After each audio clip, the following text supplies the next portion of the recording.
G'day guys, Viv here again. Thanks for joining me back with the the Cityfight tutorials.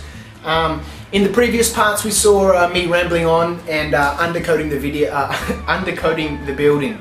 If you didn't watch those videos, you didn't miss too much. It was just me having a bit of a ramble while I undercoated this building. So what we're going to do in this part is paint this, add ourselves some colour to it. We're going to use our paints to apply a little bit of texture, and I'm going to show you how to do that.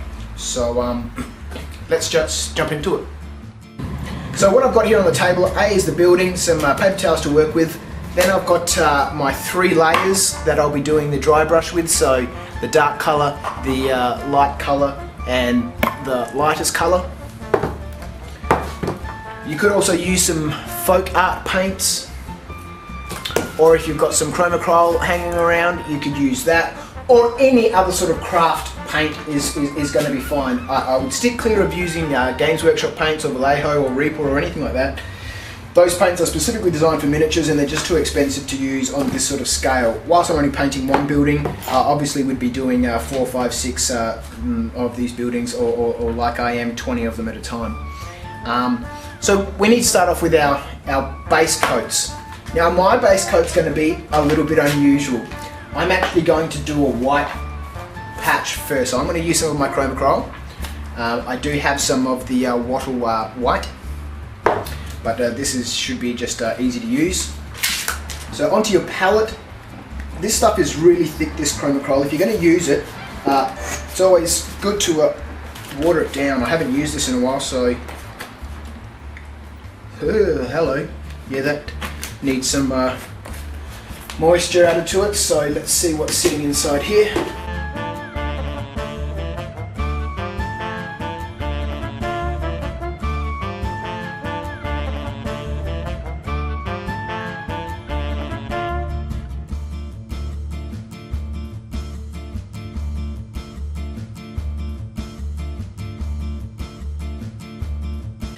So this was the brush that I used to do my undercoat. It's a flat brush.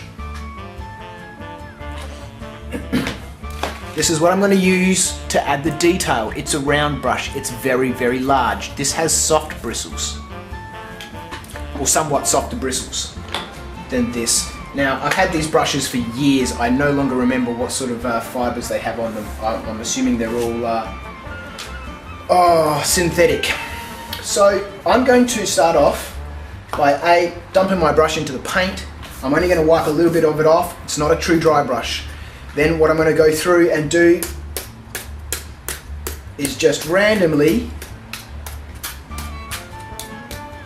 all over this building, stipple white paint. Now stippling is quite literally where you just take your brush, you've seen this before, and dump it onto your miniature.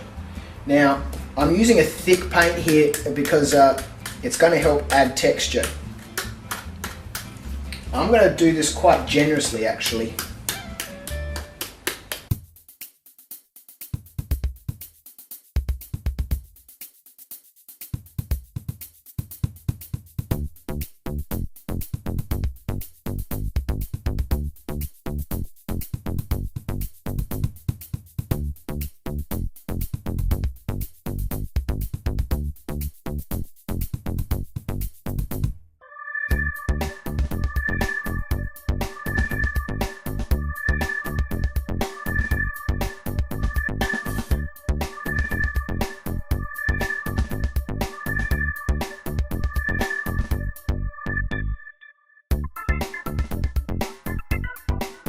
So I'm just putting splotches of that paint everywhere.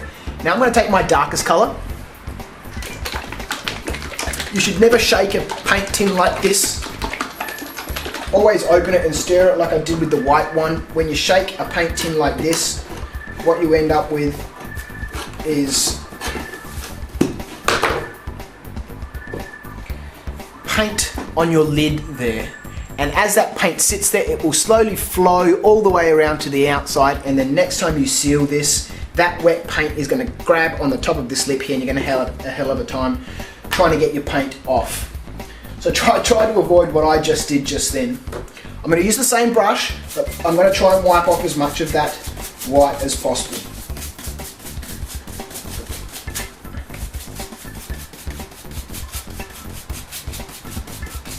Okay, now I'm just going to go through and do the same thing.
So far, our building.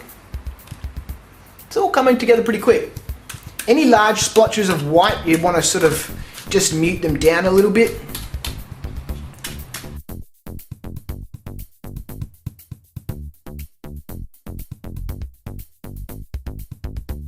Okay, so there we go. That's the first part. Now I'm going to let this dry a little bit, because before I do any more coats on this, I'm going to give it a black wash. Now, all that is, and all I'm using for that, is some black chrome acryl, or you could use Focar, or you could use Wattle, or whatever you want. I'm just going to use some black chrome acryl in a cup. You can see I've used these ones before. Some black paint in the cup. I'm going to add a drop or two of dish soap and a bunch of water until it's really, really thin, and we'll come back and put that on. So once this is dry, you'll see me apply that, and I'll show you the wash at the same time. Okay, so here we are. I've made my wash. Haven't mixed anything or done anything to it yet. All I've done so far is put a little bit of black paint into this pot. I added about 2 drops of normal, regular washing up liquid, soap stuff, and just filled the container up with water. And you can see it's still really bubbly.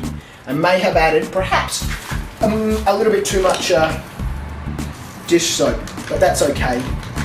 Now I just go through and stir it up. If you guys are interested in learning how to make washes or cheap washes like this, then let me know, and I'll do a couple of tutorials on how to make different sorts of washes using different sorts of chemicals. One good way to know when your wash is done or ready to be used is to take something that's clear. Get your wash on your brush, and from the bottom to the top, just stroke upwards. And if it flows like that and gathers down the bottom, then it's done. You could also do this on a piece of newspaper. So once again, put some wash onto your brush and then just run it upwards. And if it flows down and at the top is still relatively clear and your paint's gathering at the bottom, then your wash is done.